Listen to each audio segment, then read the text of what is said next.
শুধুমাত্র অনুষ্ঠানটি এখানেই শেষ হলো। এই ঢেউয়ের সাগর পাড়ি দিব রে, আমরা কজন নবীন মাঝি হাল ধরেছি।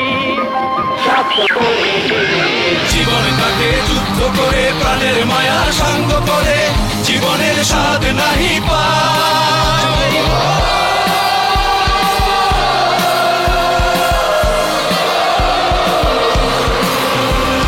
তার বাড়ি ঠিকানা নাই, দিন রাত্রি জানা নাই, চলার সীমানা সঠিক নাই, জানি শুধু চলতে হবে। স্বাধীন বাংলা বেতার কেন্দ্রের এই গানগুলো আমাদের অনুপ্রেরণা। আসুন সেই অনুপ্রেরণায় আবারও জেগে উঠি নতুন প্রজন্মের কণ্ঠে। 26শে মার্চ গ্রামীণ ফোনের আয়োজন আমার সুরে স্বাধীন বাংলা কনসার্টে।